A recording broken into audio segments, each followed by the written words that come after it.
وَإِذْ قَتَلْتُمْ نَفْسًا فَادَّارَأْتُمْ فِيهَا وَاللَّهُ مُخْرِجٌ مَا كُنْتُمْ تَكْتُمُونَ فَقُلْنَا اضْرِبُوهُ بِبَعْضِهَا كَذَلِكَ يُحْيِي اللَّهُ الْمَوْتَى وَيُرِيكُمْ آيَاتِهِ لَعَلَّكُمْ تَعْقِلُونَ۔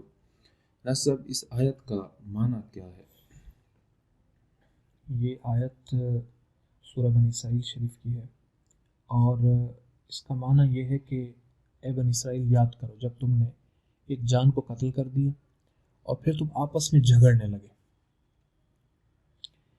اب اس کا بیان کرنے کے بعد ڈائریکٹلی رب ذوالجلال بنی اسرائیل کا معاملہ تو بیان فرما دیا کہ ایک جان کو قتل کر دیا، دوسرے تم آپس میں جھگڑنے لگ گئے۔ اب اپنا بیان فرمایا کہ میں کیا چاہتا تھا، تو فرمایا کہ واللہ مخرج، اللہ تعالیٰ اس کو ظاہر کرنے والا، بما کنتم تکتمون، جس کو تم چھپانے والے یا جس کو تم چھپانا چاہتے ہو۔ تو اے بنی اسرائیل یاد کرو جب تم نے ایک جان کو قتل کر دیا اور پھر تم آپس میں جھگڑنے لگے، اور اللہ تعالیٰ کا ارادہ مبارک یہ تھا کہ وہ اس کو ظاہر کرنا چاہتا تھا جس کو تم چھپانا چاہتے تھے۔ پھر اس کے بعد فرمایا فَقُلْ نَضْرِبُوهُ بِبَعْضِهَا، کہ اس گائے کے گوشت کا کچھ ٹکڑا یا حصہ اس میت پہ مارو۔ کذالک یحیی اللہ، اللہ تعالیٰ ایسے ہی زندہ کرتا ہے مردوں کو، یحیی اللہ الموتى، اللہ تعالیٰ ایسے ہی مردوں کو زندہ کرتا ہے۔ وَیُرِیکُمْ آیاتہ لعلکم تعقلون، اور اللہ تعالیٰ تمہیں دکھاتا ہے اپنی آیتیں شاید کہ تم عقل مند ہو جاؤ یا عقل مندوں میں سے ہو جاؤ۔ تو یہ اس کا ترجمہ ہے۔ اس کی تھوڑی سی تشریح بیان فرما دیں، اس کی تشریح کیا؟ تشریح یہ ہے کہ اس کے پچھلی جو آیتیں ہیں نا، ان میں رب ذوالجلال نے ارشاد فرمایا کہ بنی اسرائیل کو، اے بنی اسرائیل یاد کرو جب تمہیں رب ذوالجلال نے حکم دیا کہ گائے کو ذبح کرو۔ اب گائے کے ذبح پہ جو انہوں نے لیت و لال کی، جس طرح انہوں نے موسیٰ علیہ السلام کے ساتھ جو ہے وہ سوالات کیے، گائے کیسی ہونی چاہیے، اس کی عمر کیسی ہونی چاہیے، اس کا رنگ کیسا ہونا چاہیے، مطلب اس طرح کے سوالات۔ تو اب رب ذوالجلال اصل میں اس وقت جو انہوں نے یوں سمجھیے کہ ایک ہٹ دھرمی کا مظاہرہ کیا، تو رب ذوالجلال نے اس کی مذمت ظاہر کی۔ گائے کا تذکرہ آ گیا، گائے کے تذکرے کی وجہ سے ان کے سوال جواب اور ان کی ہٹ دھرمی ظاہر کرنے کا معاملہ بھی ہو گیا۔ سو ضمناً اس نے یہ بھی مناسب سمجھا کہ گائے ذبح کرنے کا حکم دیا کیوں تھا، اس کو بھی واضح کر دیا جائے۔ سو اگلی آیتوں میں رب ذوالجلال نے پہلے یہ بیان کیا، گائے کے تذکرے سے ڈائریکٹلی رب ذوالجلال نے وَإِذْ قَتَلْتُمْ نَفْسًا فَادَّارَأْتُمْ، جب تم نے جان کو قتل کر دیا اور پھر تم جھگڑ پڑے، اور جو تم اور یہاں تک تو بات ٹھیک تھی۔ اب جھگڑ پڑے، لوگ ریاستوں میں قتل ہو جاتے ہیں اور ان پہ جھگڑے بھی ہو جاتے ہیں، لیکن رب ذوالجلال اس کو ظاہر کرنے کا کیونکہ ارادہ نہیں فرماتا، اس لیے ان پہ کچھ چیز، ان کے لیے کوئی احکام بھی باقاعدہ جو شریعت میں حکم موجود ہوتا ہے کہ قتل کے بدلے قتل ہے تو تفتیش کرو اور ڈھونڈو۔ لیکن جہاں رب ذوالجلال نے ظاہر فرمانے کا ارادہ کیا، یہاں ایک وجہ اس نے اور اسی آیت کے اندر بیان کر دی کہ قتل بھی ہو جاتے ہیں اور ان کی سزا بھی دین میں معین ہے، تو وہ سزا دی جانی چاہیے اور بات ختم ہو جانی چاہیے۔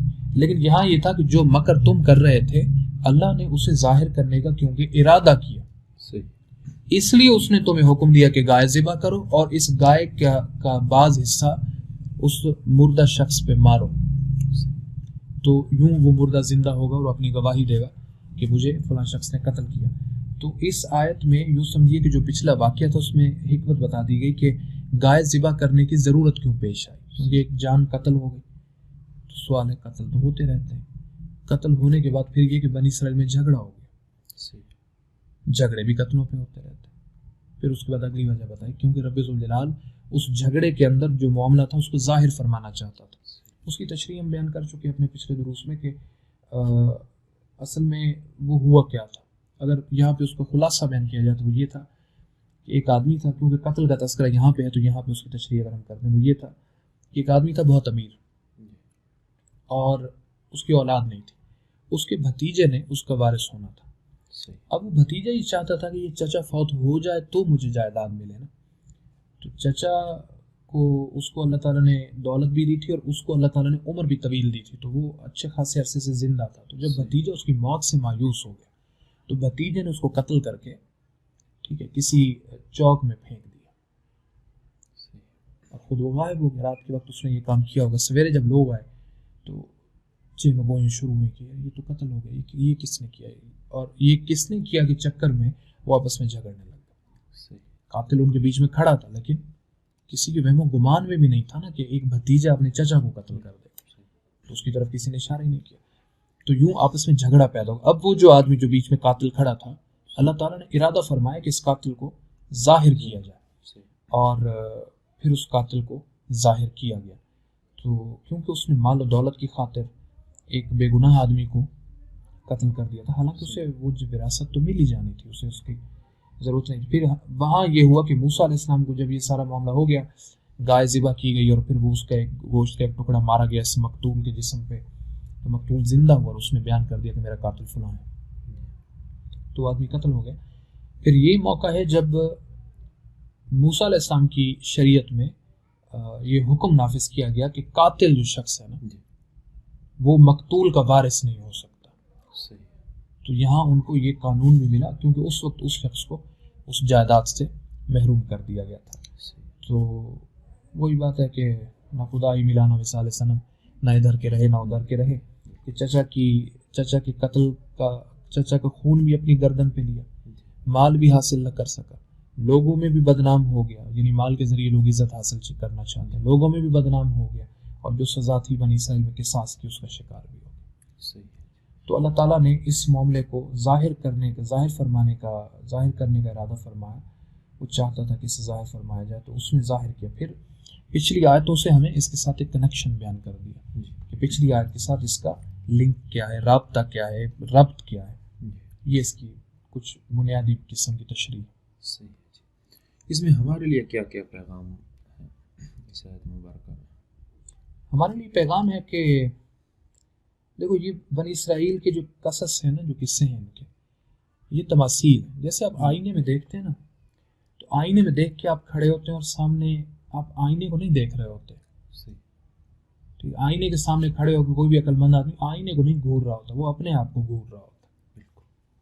تو آئینے میں دیکھ کے کنگھی کر رہا ہے، آئینے میں دیکھ کے اپنا لباس درست کر رہا ہے، آئینے میں دیکھ کے عورت ہے تو وہ اپنا میک اپ وغیرہ ٹھیک کر رہی ہے. تو جو بھی مطلب معاملہ ہے، اس طرح کسی کی آنکھ میں اگر تنکا چلا جائے تو وہ بھی آئینے کے سامنے کھڑے ہو کے ایسے مطلب آنکھ کو کھول کے دیکھتا ہے کہ یہ تنکا کہاں پہ ہے، میں اسے کیسے نکالوں. تو بنی اسرائیل ایک آئینہ ہے ہمارے سامنے. قرآن مجید نے ہمارے سامنے آئینہ رکھا. ان کے جو افعال تھے جو اللہ کو ناپسند تھے، اس میں مثال میں بیان کر دی کہ یہ دیکھو، یہ ان لوگوں کے کام تھے اور میں نے اس وجہ سے ان کو ناپسند کیا. ایک بڑا واضح بیان ہماری طرف ہے اور پیغام ہماری طرف ہے کہ اگر تم نے یہ کام کیے تو میں تمہیں بھی پسند کروں گا، کیونکہ یہ کام میرے ناپسندیدہ ہے. اب اس شخص نے مال سے محبت کی، پہلا مسئلہ. وہ رب ذوالجلال کی رحمت سے مایوس ہوا. اس نے اپنے چچا کا خون بہایا.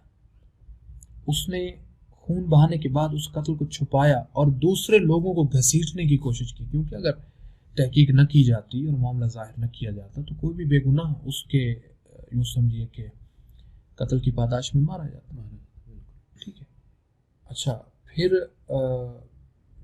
آپ جانتے ہیں یہ آگے بہت کچھ چل سکتا تھا اس سے نا، کیونکہ اس نے اپنے چچا کا وارث بننا تھا. 4 دنوں بعد اس کے ہاتھ میں پیسہ اور مال و دولت آ جانی تھی. تو جعلی گواہ خریدنا کون سا مشکل تھا، اور کسی پر یہ الزام ڈال دینا کون سا مشکل تھا. پھر اس مقتول کے وہ رسا جو اگر ان کو یقین ہوتا کہ ہمارے آدمی نے یہ کام نہیں کیا، یہ قتل نہیں کیا، اور ان لوگوں نے ظلماً ہمارے خلاف گواہیاں دلوائی، تو یوں دشمنیاں چل پڑتی اور وہ فساد رکنے میں نہ آتا. تو یہ چیز یعنی رب ذوالجلال ہمیں دکھا رہا ہے کہ دیکھو تمہارے جو ایکشنز ہیں وہ کہاں تک، کتنی دور تک ان کی برائی جاتی ہے. تو تم نے یہ کام نہیں کرنا. دنیا کی محبت کی وجہ سے رب ذوالجلال سے مایوس ہو جانا، رب ذوالجلال سے مایوسی کی وجہ سے پھر خود کاموں کو اپنے ہاتھ میں لے کے ڈرائیو کرنے کی کوشش کرنا، یہ سارے کام مجھے اگر ان کے ناپسند تھے تو تم کرو گے تو تمہارے بھی ناپسند ہے. اور یہ ہمارے لیے بڑا کلیئرلی ہمارے سامنے اس کا بیان ہے. اور بیان کے اندر جو یوں سمجھیے کہ اس کی نا رب ذوالجلال کی ناراضگی ظاہر ہو جاتی ہے. اتنی بڑی انہوں نے آیت دیکھی، اور پھر اس کے بعد اگلی آیت جہاں سے شروع ہوتی ہے نا تو اس کے الفاظ ثم قست قلوبکم، پھر تمہارے دل شقاوت کا شکار ہو گئے، پھر تمہارے دل اور سخت ہو گئے. یعنی یہاں تک تو واقعہ بیان کیا. اگلی آیتوں میں آ رہا ہے کہ رب ذوالجلال نے ان پہ ناراضگی کا اظہار فرمایا ان حرکتوں کی وجہ سے، اور پھر بار بار پے بپے معجزات دیکھنے کے باوجود رب ذوالجلال کی بارگاہ میں ہٹ دھرمی کرنا. جیسے گائے کے معاملے میں کہا تھا کہ گائے ذبح کرو، کوئی بھی کر دیتے اللہ قبول کر لیتا، لیکن پھر پوچھنے لگ گئے رنگ کون سا ہو، اس کی عمر کتنی ہو، اس کی وہی بات ہو کون سے علاقے کی گائے ہو، اس کی دیکھنے میں کیسی لگتی ہو. یہ سوالات کرنے کی کوئی ضرورت نہیں تھی. اگر حکم تھا کہ گائے ذبح کر دو تو کوئی بھی کر لے تو ان کی جان چھوٹ جاتی. لیکن پھر جو رب نے فرمائی وہ پھر ان کو ایسے یعنی کہ قیمتاً وہ ان کے گلے ایسے پڑ گئی کہ اس گائے کی قیمت وصول کرنے والے نے کہا کہ اس گائے کو ذبح کرو اور اس کے چمڑے کو، اس کا چمڑا اکٹھا بچھاؤ زمین پہ اور اس پہ سونا رکھتے جاؤ، اتنا رکھو کہ پورا جو چمڑا ہے وہ سونے سے بھر جائے. تو وہ سونا اس گائے کی قیمت ہو. اب کیونکہ ان کی جان پھنسی ہوئی تھی، ادھر قتل کا مسئلہ تھا اور بہت سارے لوگ اس میں ان کے نام لیے جا رہے تھے اور قبائل میں آپس کی لڑائی کا مسئلہ تھا، تو اوپر سے رب ذوالجلال کی طرف سے حکم بھی تھا، وہ بھی یعنی کہ لازمی تھا ان پہ یہ کرنا. تو مجبوراً انہوں نے اتنا سونا دیا اور تب جا کے وہ گائے ان کو ملی. تو ہمیں ایک حکمت دکھا دی گئی کہ رب ذوالجلال کے جو احکام ان میں زیادہ لیت و لال مت کرو. جو وہ فرماتا ہے تو جیسا تمہاری طاقت ہے کر لو گے وہ قبول کر لے، لیکن جب تم زیادہ لیت و لال کرو گے تو تم خود پھنسو گے. یہاں تو کر کے دکھا دیا اور کچھ جگہوں پہ ہمارے سامنے ہو جاتا ہے، کیونکہ ہمارے سامنے ڈائریکٹلی تو اس کو شو نہیں کیا جاتا مگر ہو جاتا ہے. ہم دیکھتے ہیں کہ ہم اپنے سوالات کے چکر میں، ہم اپنی لیت و لال کے چکر میں، ہم اپنی اگر مگر کے چکر میں ہم پھنس جاتے ہیں اور پھر وہ چیزیں ہمارے لیے سمجھنا مشکل ہو جاتی. تو بہر اللہ تعالیٰ کی بارگاہ میں التجا ہے کہ اس آیت کے اندر موجود جو پیغام ہے اسے سمجھنے کی ہمیں توفیق عطا فرمائے اور ہمیں اس طریقہ کار سے محفوظ فرمائے جو بنی اسرائیل نے یا کسی بھی قوم نے جن سے اللہ ناراض ہوا، ایسی کسی بھی قوم کے نقش قدم پہ چلنے سے محفوظ فرمائے. اور اللہ تعالیٰ قرآن کے ظاہر سے ہمارے ظاہر کو منور فرمائے اور قرآن مجید کے باطن سے ہمارے باطن کو اور قرآن مجید کے حقائق سے ہماری حقیقتوں کو منور فرمائے.